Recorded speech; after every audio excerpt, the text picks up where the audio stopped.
Cumprimento a igreja, com a paz do Senhor. Amém. Peço que os irmãos abram suas Bíblias em Romanos, capítulo 12. Romanos, capítulo 12. Vamos ler até o versículo 2.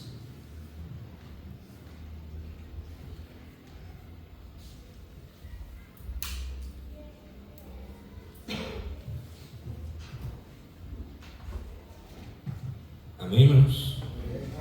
Diz assim, portanto, irmãos, rogo pelas misericórdias de Deus, que se ofereçam em sacrifício vivo, santo e agradável a Deus. Este é o culto racional de vocês. Não se amoldem ao padrão desse mundo, mas transformem-se pela renovação da sua mente, para que sejam capazes de experimentar e comprovar a boa, agradável e perfeita vontade de Deus. Amém? Vamos orar e pedir para que Deus venha falar conosco nessa noite. Que Deus venha falar aos nossos corações.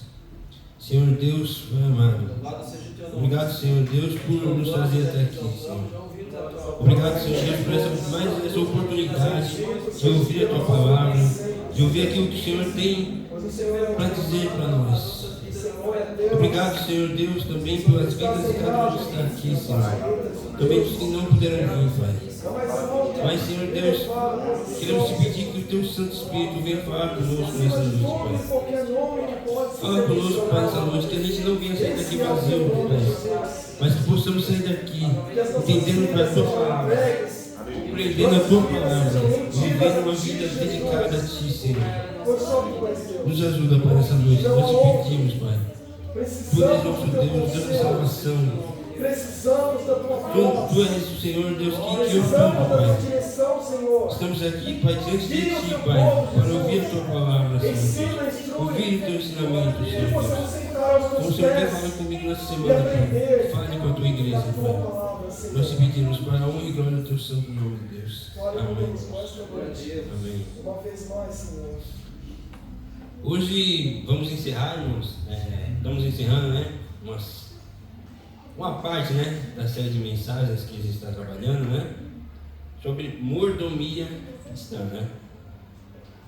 E aí, a gente, durante todo esse mês, a gente falou sobre alguns princípios da mordomia, sobre o dízimo, sobre a oferta, sobre investir no reino, né?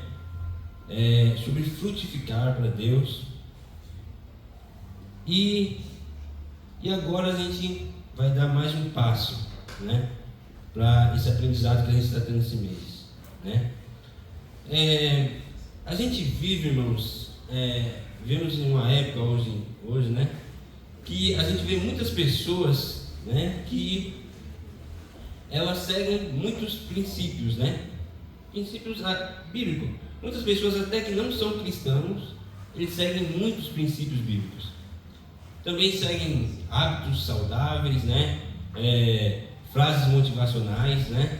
Tudo isso para que, de alguma forma, a nossa vida possa ser consertada, né? Mas a palavra de Deus, ela vai nos dizer, irmãos, que a verdadeira transformação, ela não começa no esforço humano, mas ela começa através daquilo que Deus fez por nós.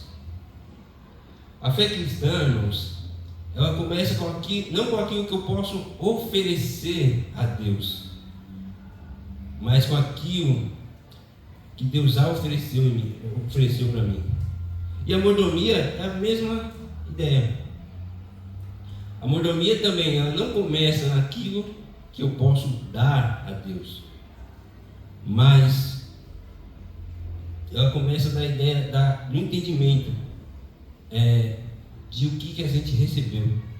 Um coração que entende o que ele recebeu, o tamanho da graça que ele recebeu.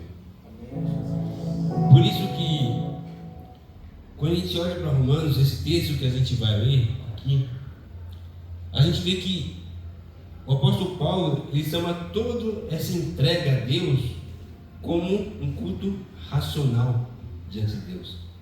E aqui essa ideia de racional não é uma ideia de ciência, mas religião. Não, mas é uma ideia de uma resposta óbvia àquilo que a gente viu. É aquilo que você fala assim, você olha e fala assim, de tudo aquilo que eu já vi, a única resposta que eu poderia dar é essa. Não tem outra, não existe outra. Essa que é a ideia da lógica. Por isso que o apóstolo Paulo aqui, irmãos, ele começa com um apelo. Ele diz assim, portanto, irmãos, rogo-lhes pelas misericórdias de Deus. Olha, ele pede misericórdia, como se ele estivesse dizendo assim, irmãos, eu suplico que vocês se ofereçam a Deus. Essa ideia é um caráter meio de urgência, né? E ele fala assim, que se ofereçam em sacrifício santo e agradável a Deus. Mas ele fala isso, ele suplica isso aos irmãos de Roma, a igreja de Roma, não por algo fútil. Ele não fala assim, irmãos, eu, como um apóstolo, eu suplico por mim que vocês façam isso. Não. Ele se baseia na misericórdia de Deus. Ele se baseia em algo que é totalmente incomparável a tudo. Ele não está chamando a gente por algo tão pesado, né? Mas ele nos chama para dar uma resposta de gratidão a Deus. Mas fica aquela pergunta, né, irmãos? Que misericórdias são essas? O que Deus fez por nós? Quando a gente pega Romanos, esse Romanos capítulo 12 que a gente vê, ele começa assim, portanto, né? Essa ideia de tudo aquilo que eu falei para vocês, diante de tudo aquilo que eu já falei para vocês, agora vocês se ofereçam como sacrifício vivo, né? Então ele chama a gente para entender primeiramente aquilo, o que Deus fez por nós, né? Que misericórdias são essas? Se ele está me pedindo tanto, se ele está suplicando para me entregar a minha vida pelas misericórdias de Deus, mas que misericórdias são essas? O que Deus fez? E o apóstolo Paulo, ele vai trabalhar na carta de Romanos, do capítulo 1 ao 11, sobre todo o Evangelho. Ele vai dar uma pincelada no Evangelho para a igreja de Roma. E é isso que a gente vai fazer, um pouco. A gente vai passar um pano de fundo, porque para a gente entender, para a gente chegar nesse ápice de Romanos 12, a gente precisa compreender o que foi falado antes, o que foi dito antes. E é interessante, irmãos, porque um dia eu e a Thaís, né, a gente resolveu sair, a gente assistiu uma peça de teatro, não sei se os irmãos conhecem. É uma cena de um filme, O Vendedor de Sonhos. Não sei se os irmãos já ouviram falar, tem um filme também, né? E a gente foi assistir, né, essa peça no teatro, e aí a gente pensou, não, mas vamos assistir o filme, né, pra gente entender, né? A gente não chegava sem entender nada, e a gente assistiu o filme e tal. E esse filme conta a história, irmãos, de um psicólogo. Isso aqui está em pé aqui, um psicólogo chamado Júlio César, né? Ele é um psicólogo muito renomado, todo mundo admira ele, né? Mas diante de todo o sucesso que ele conquistou, uma angústia nasce dentro dele. Ele começa a se questionar todos os seus erros, todas as suas falhas, tudo aquilo que ele cometeu de errado na vida dele pessoal. E então, em determinado momento, na verdade que é já o início do filme, ele decide tirar a sua própria vida. E aí o filme relata que na hora ele entra na sala dele, no escritório dele, ele passa pela secretária, a secretária dá um bom dia, ele nem responde a secretária, ele passa, abre a janela, sobe no parapeito do prédio e vai se jogar. E aí parece todo o jornal, as pessoas lá olhando, aquele cara ali vai se jogar, vai se matar, vai se suicidar. E de repente aparece uma pessoa inusitada. Esse senhorzinho aqui, né? Ele olha, vê aquele cara se jogando lá de baixo, sobe no prédio, enquanto os policiais estão lá tentando resolver, ele passa por todo mundo e sobe no parapeito do telhado do prédio e de repente ele surpreende Júlio César. E é interessante porque esse homem, ele se intitula como o mestre. E ele conversando com Júlio César, ele acaba convencendo a Júlio César a se suicidar, a pular. Mas não só isso. Ele convida Júlio César a uma jornada com ele, de autoconhecimento e reconstrução. E esse mestre, né, ele é uma figura assim muito quieta dele, enigmática, sabe? E ele desafia valores da sociedade. Ele sempre começa a conversar com Júlio César e com outras pessoas, desafiando alguns valores da sociedade, como o consumismo, o materialismo, né? Essa ideia de ter posse, de viver a vida só para ter as coisas. E ele propõe uma vida que a gente viva uma vida de propósito, uma vida de simplicidade, do amor ao próximo. E ele fala que, quando Júlio César pergunta, quem é você? Ele fala, eu sou um vendedor de sonhos. E aí Júlio César pergunta, e o que você tem com um suicida, né? Aí ele fala, eu tenho uma vírgula. Muitas vezes, aquela pessoa que ia para o ponto final, ele fala que ele vende uma vírgula, para ela continuar a vida dela, né? E reencontrar um sentido para viver. E Júlio César, dentro dessa jornada, ele passa por profundas transformações ao lado do mestre, né? E ele passa por essa transformação, confrontando alguns traumas dele, o orgulho, a vaidade que ele tinha, e gradualmente a vida dele começa a mudar. E de alguém que só se preocupava com os interesses dele, ele começa a se impactar com a vida dos outros, a se importar com os outros e ter compaixão dos outros. E eu conversando com a Thaís, que a gente está assistindo o teatro, e a gente que é cristão, irmãos, a gente entende. Depois do teatro, eu até falei para a Thaís, olha, eu gostei muito dessa peça, mas esse personagem mestre, ele me lembrou muito o que Cristo fez por nós. Ele me lembrou muito Cristo. Então ele trouxe essa referência. Porque muitas vezes a gente que é cristão, a gente tem essa ideia, essa forma de enxergar. Muitas vezes as pessoas olham para uma queda de avião, alguém que sobreviveu a uma queda de avião e fala assim, é sorte. Mas nós não. Nós olhamos aqui e falamos, foi a graça de Deus. A gente passou por um momento ontem, né? A gente teve um culto de agradecimento do Benício, né? Da Aurora. E muitas vezes algumas pessoas, alguns médicos podem olhar e falar assim, esse bebê teve muita sorte. Mas a gente entende que não foi sorte, foi a graça de Deus. E aí tendo essa ideia, aí eu falei, nossa, isso me lembra muito. Porque o apóstolo Paulo, irmãos, ele nos apresenta, quando ele apresenta o Evangelho na carta de Romanos, primeiramente ele apresenta a condição pecaminosa da humanidade. Todos pecaram diante de Deus. Todos pecaram, todos carecem da glória de Deus. Paulo ele descreve a desobediência moral do ser humano, espiritual da humanidade, que se afastou de Deus, vivendo de forma egoísta, idólatra e sem propósito.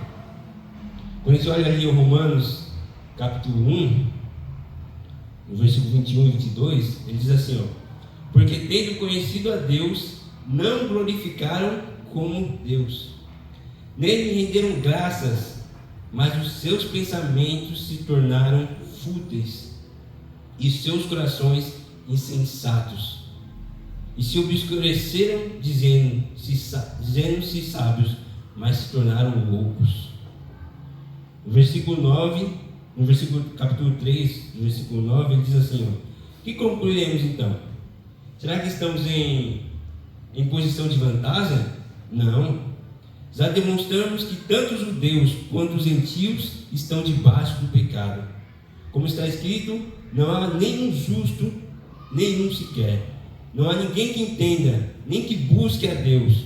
todos se desviaram, tornando-se justamente inúteis. E não há ninguém que faça o bem, nem há um sequer. No filme, o protagonista, Júlio César, ele representa essa humanidade. Diante daquele momento de crise dele, existencial, ele se decide se suicidar.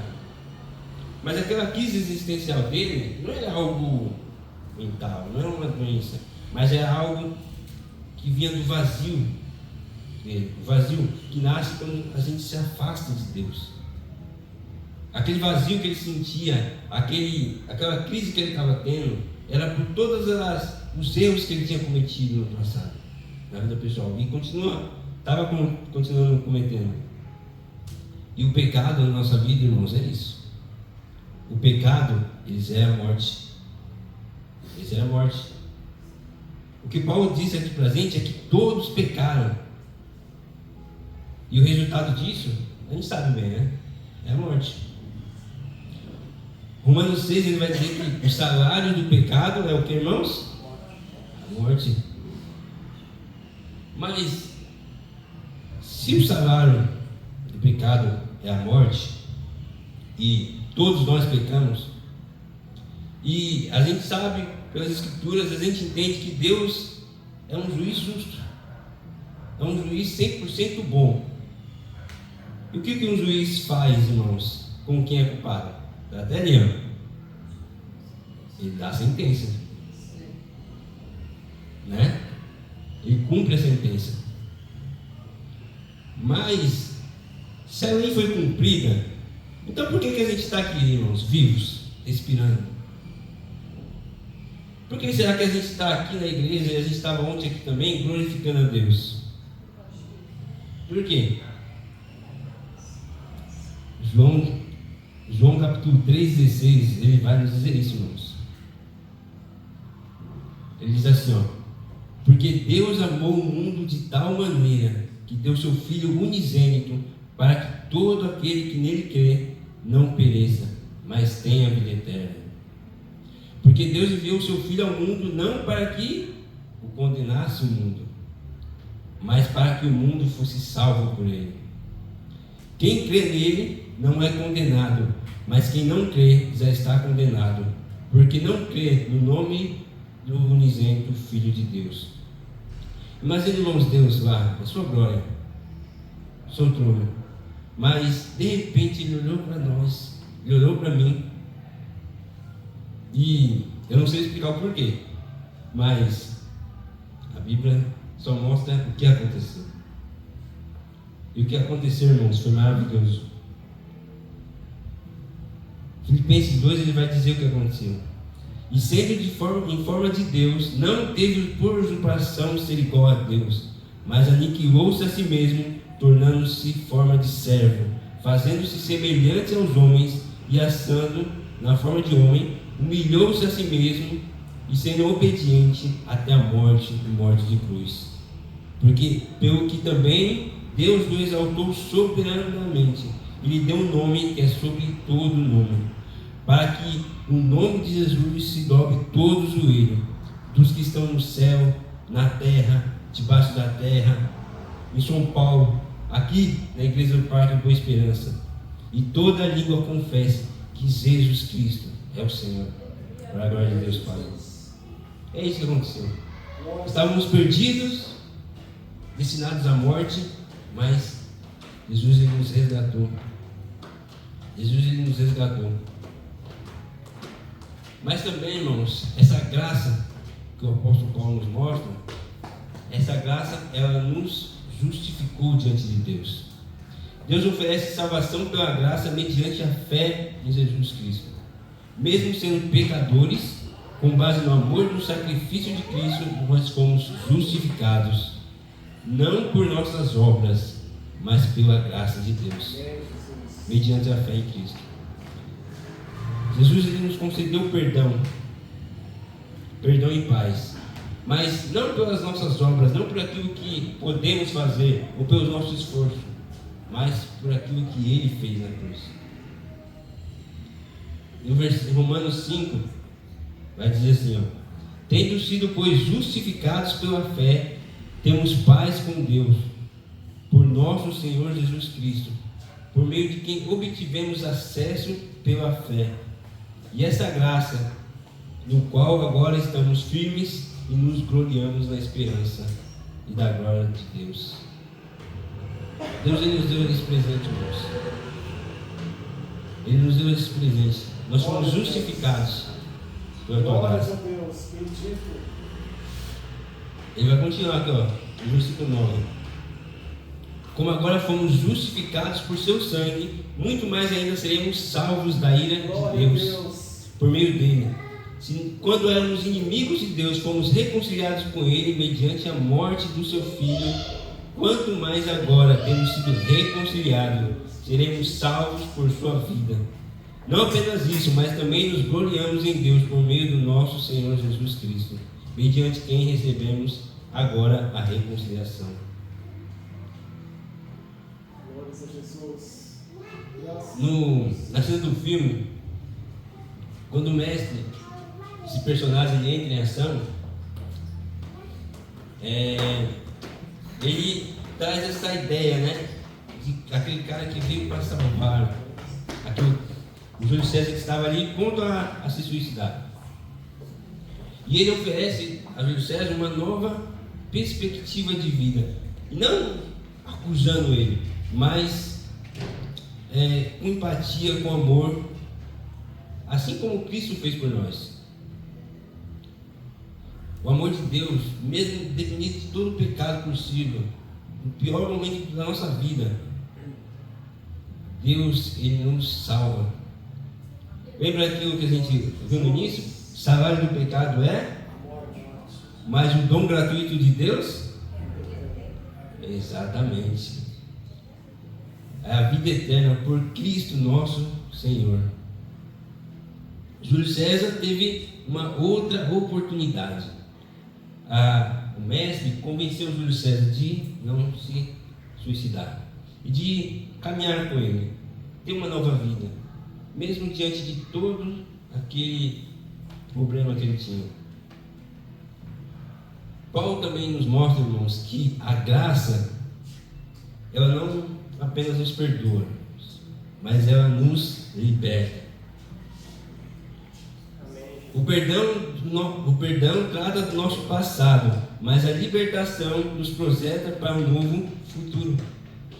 A cruz não foi apenas um lugar onde nossos pecados foram pagos, mas também foi onde o poder do pecado foi totalmente destruído. Glória a Deus. Ele não tem mais força. Ele não tem mais força. E Paulo, ele vai dizer isso. Pois sabemos que o nosso velho homem foi crucificado com ele, para que o corpo do pecado seja destruído e não mais sejamos escravos do pecado. Pois vocês não receberam um espírito que os escravize para novamente temer, mas receberam um espírito que os adota como filhos, por meio do qual clamamos: Abba, Pai. O próprio Espírito testemunha ao nosso espírito que somos filhos de Deus. Se somos filhos, então somos herdeiros de Deus e co-herdeiros com Cristo, se de fato participamos do seu sofrimento, para que também participemos da sua glória. Júlio César, ele passa por esse processo de desconstrução e reconstrução interior. Ele abandona alguns padrões que ele tinha no passado e começa a viver uma vida com propósito, uma vida que não vive mais da forma que ele vivia, vivendo valores totalmente errados, mas agora ele vive uma vida com propósito. Isso reflete o chamado de Paulo para não sermos mais escravos do pecado, mas um instrumento da justiça. E por último, aqui o que Paulo nos apresenta do capítulo 1 a 11 é que a graça de Deus, irmãos, ela é soberana. Deus tem um plano de salvação que vai além da compreensão humana. A sua graça, como a gente já viu, não é um mérito nosso, mas é um dom de Deus. Romanos 11 vai dizer aqui: a profundidade das riquezas da sabedoria e do conhecimento de Deus. Quão insondáveis são os seus juízos, inescrutáveis os seus caminhos. Pois ele diz a Moisés: terei misericórdia de quem eu quiser ter misericórdia, e eu terei compaixão de quem eu quiser ter compaixão. Portanto, isso não depende do desejo ou do esforço humano, mas da misericórdia de Deus. No filme, esse mestre, esse personagem, ele continua com esse jeito dele, enigmático. Ele representa para todos que estão ali, a gente vê durante o filme todo, uma sabedoria que muitas vezes transcende a lógica humana de pensar. Seu modo de agir muitas vezes é incompreendido pelas pessoas que estão ao seu redor. Mas por que a gente precisa entender isso, irmãos? Quando a gente fala de mordomia cristã, a gente precisa entender, irmãos, que todos os princípios que a gente aprendeu aqui durante a série de mensagens, ela não serve como base de troca para Deus. E ela não funciona se a gente não tiver entendido o que Deus fez por nós. Sábado aqui, o pastor pregou de manhã sobre frutos que frutificam. Mas como que um fruto frutifica, irmãos? Vamos ver se os irmãos lembram. Será que alguém lembra aqui como que um fruto frutifica? Ligado na videira. Exatamente. Se ele estiver ligado na videira, ele frutifica. Mas se ele não estiver ligado, de nada serve. O que a gente aprende? Que todas as nossas coisas que a gente faz, tudo aquilo que a gente faz, todos esses princípios que a gente segue, de nada funciona se a gente não segue o autor dos princípios, se a gente não entende aquilo que Deus fez por nós. Por isso que eu falei no início, a mordomia cristã, ela só funciona como resposta à graça de Deus. Somente isso. Porque se eu não entender isso, irmãos, eu posso ser o cara que dá o maior dízimo na igreja, mas isso só vai ser só para minha glória. Eu posso ser a pessoa mais generosa aqui de São Paulo, mas será que isso vai ser para a glória de Deus? Ou vai ser para minha glória? Aquilo que a gente faz só se torna para a glória de Deus mediante o entendimento do Evangelho. Por isso que Paulo ele apresenta tudo isso. E então ele diz, no versículo 2: portanto, irmãos, rogo-lhe pelas misericórdias de Deus, depois de tudo aquilo que eu expliquei para vocês, que se ofereçam em sacrifício vivo, santo e agradável a Deus. Esse é o culto racional de vocês. Mas, se a gente observar, irmãos, até no texto aqui, tem duas palavras aqui que parece que não bate, Vou até voltar aqui, que às vezes parece que tem uma contradição, Sacrifício, irmãos, na Bíblia, muitas vezes, era a ideia de exigir o quê? Morte. Sacrifício aqui é sinônimo de morte na Bíblia. Sempre que eles, no Antigo Testamento, ofereciam alguma coisa em sacrifício, um animal em sacrifício, eles tiravam a vida do animal e ofereciam como sacrifício. Mas aqui tem outra palavra, vivo. Mas como que a gente consegue, irmãos, ser um sacrifício vivo ao mesmo tempo? Como que a gente consegue? Se o sacrifício ele exige morte, como que a gente pode ser ao mesmo tempo um sacrifício a Deus, oferecer a nossa vida como sacrifício a Deus, mas ao mesmo tempo estar vivo? Como? Como que eu morro, mas permaneço vivo ao mesmo tempo? Não tem como, Como que eu morro sem parar de respirar, irmãos? Sabe como, irmãos? O apóstolo Paulo vai nos dizer: no versículo 2: não se amoldem aos padrões desse mundo, mas transformem-se pela renovação da sua mente, para que sejam capazes de experimentar e comprovar a boa, agradável e perfeita vontade de Deus. É assim, irmãos, que a gente morre e continua vivendo. A gente morre para o pecado. A gente morre, irmãos, para uma vida totalmente longe de Deus. A gente morre para uma vida totalmente longe da presença de Deus. Mas a gente vive para a glória de Deus. De uma maneira santa, separados do mundo, agradável a Deus, uma vida que glorifica ao Senhor. E todo dia, dia após dia, nos entregamos como sacrifício vivo a Deus. O mundo, muitas vezes, irmãos, ele nos pressiona a gente se encaixar em algumas ideologias. O individualismo, viva por você mesmo. Quem já ouviu isso? Você é mais importante. Quem já ouviu isso?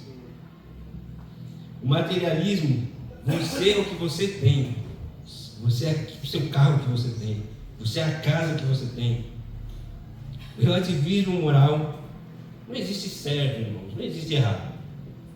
Existe aquilo que eu acredito que é certo, existe aquilo que o Diego acredita que é certo. Não existe uma verdade absoluta. E uma superficialidade espiritual. Uma religião sim, mas sem compromisso. Isso é o que a gente mais vê, né, irmãos? Muitas pessoas que buscam uma religião, mas sem compromisso. Deus, irmãos, Ele nos pede uma renovação. E essa renovação, ela só acontece através do Espírito Santo. É Deus que opera em nós essa transformação. Ele não opera uma transformação externa, mas também profunda e interior. O termo aqui usado aqui em Romanos 12, né? Transformação, transforme, vem da ideia de metamorfose, aquela ideia de que é uma mudança essencial na vida de uma pessoa. É uma mudança que precisa acontecer. Mas é o Espírito Santo que causa essa transformação em nós, irmãos. Não é aquilo que talvez eu possa estar dizendo aqui, mas é o Espírito Santo que fala através dos nossos corações e que nos coloca no caminho correto. Olha o que a gente vê aqui, irmãos, em Salmo 51. Não te deleitas em sacrifícios, nem te agrada em holocaustos, senão eu nos traria. Os sacrifícios que agradam a Deus são um espírito quebrantado, um coração quebrantado e contrito. O Deus não despreza. Esse é um sacrifício que Deus não despreza, irmãos. Um coração quebrantado. E Paulo, ele continua: transformem-se pela renovação da sua mente, para que sejam capazes de experimentar e comprovar a boa, agradável e perfeita vontade de Deus. Uma mente moldada, irmãos, uma mente transformada, uma mente que entende o Evangelho de Cristo, que Paulo nos apresenta aqui, ela é capaz de perceber quais são os caminhos corretos a seguir. Ela consegue evitar armadilhas que a gente muitas vezes cai. E ela também nos ajuda a escolher com sabedoria. A vontade de Deus, ela é boa, ela visa o nosso bem verdadeiro. Ela é agradável, ela nos dá paz, um sentido de realização. Não é dar por dar, não é dar oferta por dar oferta, não é dar dízimo por dar o dízimo, não é ser generoso por ser generoso, não é cumprir princípios por cumprir princípios, mas é dar porque Cristo já deu tudo por nós, irmãos. É uma resposta de agradecimento a Deus. Ela é perfeita, a vontade de Deus ela é perfeita, ela não carece de ajustes, pois vem de um Deus perfeito. Ela vem de um Deus perfeito, irmãos. A vontade de Deus ela é tão perfeita que ela não precisa de ajustes. Por isso, irmãos, essa base aqui, o Evangelho é a base para todos os princípios que a gente seguir. Tudo que a gente for fazer diante de Deus, primeiramente, temos que entender o Evangelho de Cristo. Porque quando a gente entende o Evangelho de Cristo, aquilo que a gente está fazendo se torna uma maneira de agradecimento, de adoração a Deus, por aquilo que Deus já fez por nós. E não meramente algo superficial, ou algo que é para mim engrandecer. Para a gente finalizar aqui, irmãos, eu quero orar com os irmãos e fazer uma dinâmica aqui com os irmãos, rapidinho, para a gente finalizar e orar. Peço até que os irmãos fiquem em pé para a gente orar, né? Para a gente finalizar. Coloquei aqui. Hoje, irmãos,